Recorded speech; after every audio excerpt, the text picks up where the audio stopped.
It is my privilege to introduce the keynote speaker for this year's conference.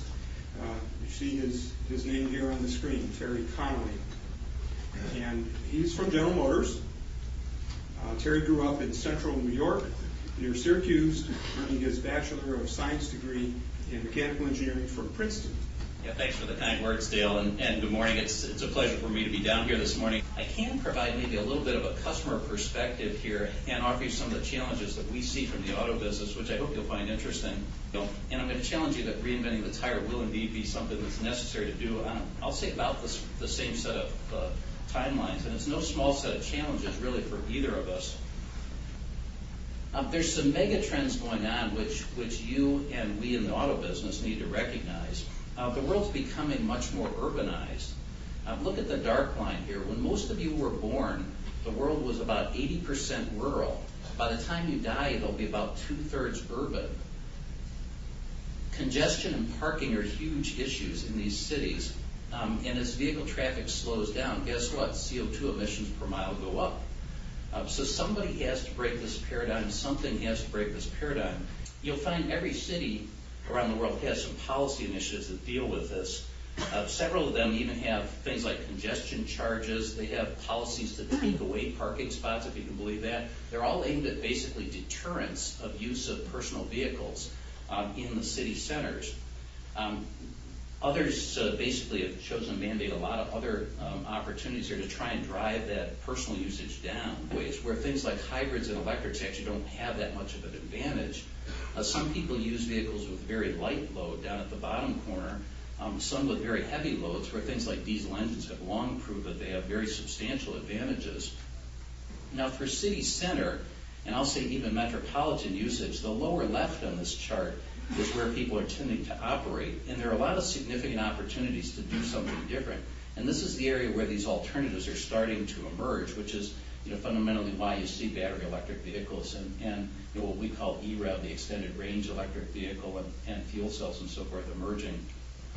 There's enormous pressure on efficiency improvement in literally every aspect of a vehicle's parasitic losses, and that's obviously where the tire becomes conspicuous. These old elements of vehicle automotive DNA that are shown here would turn into new elements of things, vehicles that would be energized by electricity and hydrogen, powered by electric motors, controlled electronically, connected vehicles, autonomous driving capability, and a vehicle that's very tailored to specific usage like city center usage. And you could call us asleep as an industry if you want, but we basically have introduced a lot of technology aimed at fuel efficiency over the last 25 years.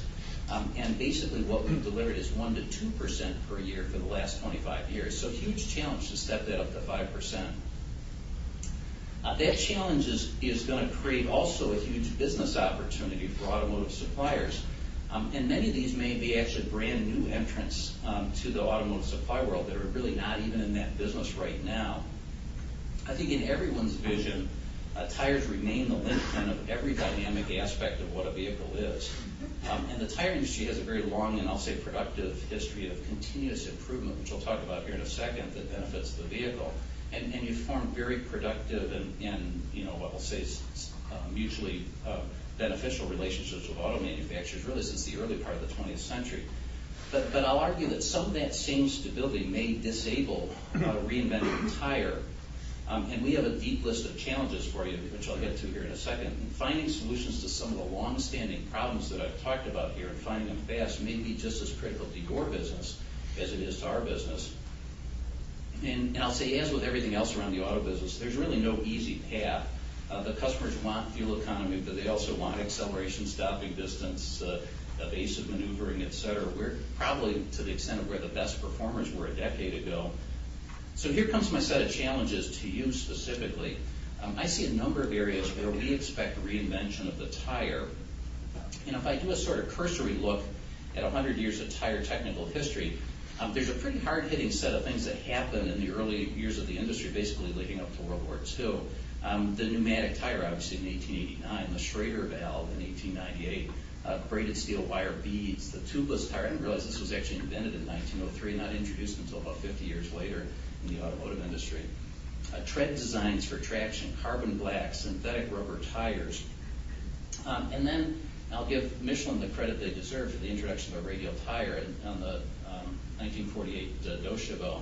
Obviously very substantial change to the industry. But I'll say that the tire development arguably became much more incremental after that. In the 40s, wire cords and nylon. In the early 60s, polyester fiberglass. The all-season tire in 1977, the sealant tire in the early 80s, silica filler in the early 90s, self-supporting run flats in the early 90s, and the insert-supported unseatable run flat in the late 90s. And by the way, I'm sure that there could be some great arguments started over lunch here in terms of who was first with all those things. I know at least in the automotive end of the business, the arguments about who technically came first, partly because you do things like technical conferences and share ideas are always very prominent. Now, I don't want to minimize the amount of really good incremental improvement that's gone on in the last 30 years or so. In fact, I use this slide, kind of a complicated thing here, but use this comparison slide within GM to illustrate just how incredible engineering optimization is. I'm basically showing you 3 decades of tire improvement there, and you see very substantial improvement, outwards better on this. It's very substantial improvement in things like rolling resistance, which I know is going to be a key subject here this afternoon, cornering coefficient, wet traction, et cetera. So there's really substantial stuff going on, and indeed cost and quality aren't even on this chart, but are very substantial improvements your industry's made as well. But I'll say it doesn't reflect a change in tire DNA. And my observation would be that in my lifetime, the tire industry's got this very strong history of industrial innovation, and even I'll say product innovation outside the auto industry, but it's time to help drive more automotive product innovation. Here's what you're up against. The Cruise, which happens to be the #1 conventional powertrain in the U.S. at 42 mile per gallon highway fuel economy, you represent about 12% of the mechanical energy consumption of this vehicle. Now, obviously, that depends on what specific car we're talking about and so forth, but the Cruise is fairly representative, I'll say. I'm going to expand this efficiency challenge, though, well beyond just working on new compounds or tread profiles. I think it's time to re-examine your basic tire rim configuration. The basic J-profile safety rim. There has to be a more optimal approach. I cannot name another part of the vehicle that has not changed in 50 years. And I guess when you start talking about inch designations of rims, it's a dead giveaway that maybe things have been a little bit too stable there. And I hope I've provided some thoughts to keep you awake in the long technical sessions today and tomorrow. You got a great area of industry, and some of the most interesting, I'll say, and prominent industrial innovations come from the tire industry. But I think it's going to change, and I think your technical community needs to be on the forefront of that change. I know that GM's very interested in hearing your thoughts on all those challenges. My guess is if my competitors were in the room, they'd be pretty interested as well. Thanks. I hope you have a pretty inspired conference here.